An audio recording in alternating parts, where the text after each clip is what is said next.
Esto es Tirando la Posta.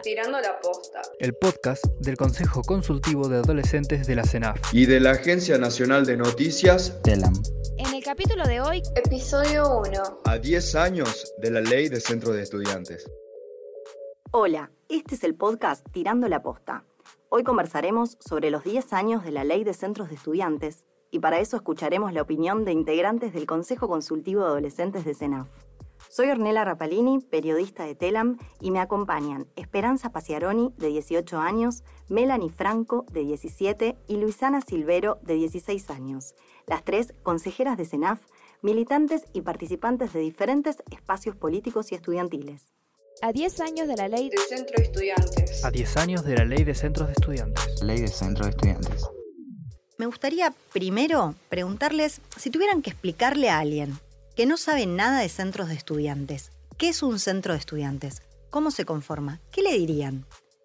Bueno, un centro de estudiantes es un derecho que ahora actualmente los jóvenes lo podemos organizar porque hay una ley, pero antes de esto también se organizaban centros de estudiantes, había cuerpo de delegados y había participación estudiantil.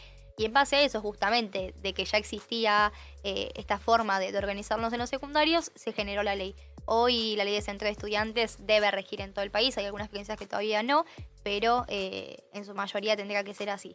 Y básicamente, un poco quizás para resumirlo, es representar a tus compañeros y compañeras, a tus pares de un colegio en particular, es velar por sus intereses y por sus necesidades. Vamos a construir entre todas, también con lo que dijo Luisana, la definición, ¿no? De qué es un centro de estudiantes. ¿Qué agregarían a lo que aportó Luisana? Yo quería agregar esto de que el mandato es de un año y se cambia el 16 de septiembre en conmemoración a la Noche de los Lápices. ¿Y cómo se conforma un centro de estudiantes? Bueno, más que nada es que participen puedan participar los pibes de los colegios, que no necesariamente tienen que capaz formar en sí parte del centro, pero que puedan saber que el centro va a estar ahí como respondiendo a lo que los mismos estudiantes soliciten, ya sea o si algún derecho en el mismo colegio no se está cumpliendo. Vos, Melanie, lo tenías súper claro. Sobre cuáles son los roles, cómo se vivían los roles. ¿Querés contarnos un poquito más? Bueno, los cargos serían presidente, vicepresidente, secretario general, vocero y el de finanzas. Y después, no sé, una secretaría que quieras agregar, no sé, deporte, género, diversidad y demás. ¿Qué funciones tiene una presidenta? Y nada, se encarga de ahí con los compañeros del centro, ver las necesidades, inquietudes, propuestas, proyectos a realizar en las escuelas. Mayormente lo que quieren los estudiantes, obviamente, ¿no? Y nada, garantizar sus derechos. Bien.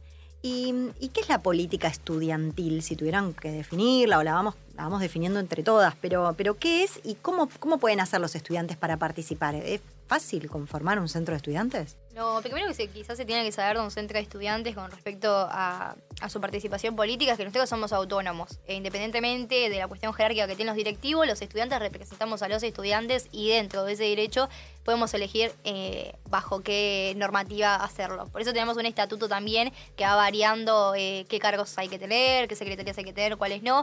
Ese también es un derecho y creo que desde ese momento, ¿no? Desde el vamos, de que uno conforma un cuerpo de delegados, hace su estatuto, plantea las elecciones, ya está haciendo participación y política estudiantil.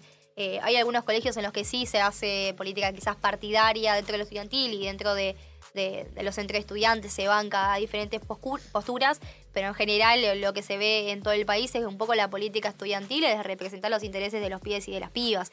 Nosotros quizás siempre también apostamos a que los centros no tienen que estar únicamente cuando se están tirando piedras y cuando hay algo negativo y un derecho que se está vulnerando, sino también cuando las cosas están tranqui, ¿no? Y no quedar quizás siempre por ahí renegados a hacer los actos o cosas re minuciosas y técnicas por ahí de la currícula escolar, sino que los centros de estudiantes tenemos que mantener una presencia activa todos los días en el colegio, ¿no? Sea haciendo festivales, sea haciendo torneos deportivos, escuchando a los compañeros y compañeras. Justo cuando te preguntabas por ahí qué tiene que tener una presidenta o hacer una presidenta y le decías a Mel, yo digo paciencia. Creo que algo que vemos de todas las presidentas o algo que tienen que tener sí o sí en los centros de estudiantes es eso, es tener paciencia porque no termina el horario que vos te vas del colegio. Bueno, al respecto vamos a escuchar la experiencia de un consejero de Corrientes, consejero de la CENAF de Corrientes, Matías Benítez, que tiene 16 años y es militante estudiantil, forma parte del Frente Estudiantil Secundario y de la Nacional de Centros de Estudiantes. A Matías le preguntamos si en su escuela hay centros de estudiantes, cómo se conformó y si tuvieron dificultades para conformarlo. Lo escuchamos. Yo soy Matías Benítez, tengo 16, soy de Corrientes Capital, milito en organizaciones políticas acá en Corrientes, federaciones de centros de estudiantes más puntualmente, y nada, soy consejero de la CENAF a nivel nacional, se está por cumplir mi mandato de 1 año. En mi escuela hay centro de estudiantes hace 2 años. Es importantísimo que lo hagamos porque muchas veces en las escuelas, no muchas veces, siempre, en todas las escuelas hay muchas problemáticas. A veces las mismas problemáticas que yo tengo en Corrientes son las que tienen en Chubut. Y nada, nosotros tenemos que ser los encargados de solucionar todas esas problemáticas, de hablar constantemente con los directivos, de militar las políticas públicas que haga el Estado Nacional, porque la escuela muchas veces no lo hace. Tenemos que hacer llegar toda esa información, proteger sobre todo a nuestros compañeros y nada, solucionar sus problemas siempre que haya uno y hacerle la vida un poquito más feliz cuando están en la escuela. Luisana, Melanie, Esperanza, ¿por qué creen que es importante que exista una ley de centros de estudiantes que cumple 10 años este año?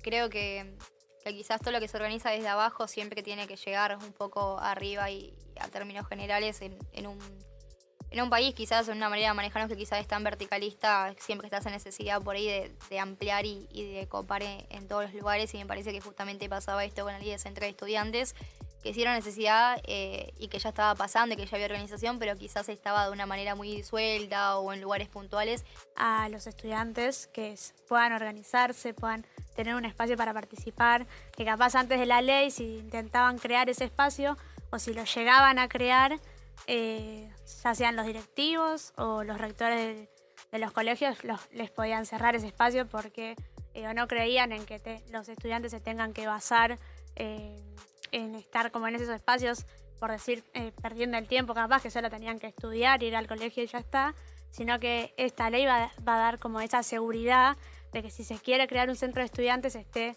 ese respaldo, justamente esa seguridad de poder crearlo. Obviamente puede pasar que no llegue a crearse, pero se sabe que puede ser conformado. Hay algo que está escrito que lo dice. Es una garantía. Claro. Bien. Y en tu caso, Melanie, ¿qué podemos agregarle a esta definición que dieron las chicas? ¿Qué opinas? Comparto lo mismo. La participación activa es muy importante, la verdad. Así como decía Lu, nos encontramos con distintos centros de estudiantes para ver las realidades y qué mejorar de esas realidades, ¿no? Y también nos podemos ayudar en esto de, alguien hizo un taller, podemos hacer el mismo taller o fomentar lo mismo, darnos ideas entre los centros de estudiantes. Bueno, no sé si quieren agregar alguna otra propuesta, ¿no? Para sumar a esta ley o mismo a los centros de estudiantes que por ahí no tienen, digamos, desarrollado todo lo que podrían potencialmente, que está garantizado por esta ley, ¿no? ¿Les ocurre alguna otra idea? Estaría bueno generar espacios de capacitación para que estas leyes, los profesores las tengan a mano, para que todos se den una idea y sepan que está esta ley y también los estudiantes, ¿no? Tirando la posta. Un espacio donde las pibas y los pibes hacemos oír nuestra voz. Tirando la posta, un espacio donde las pibas y los pibes hacemos oír nuestra voz.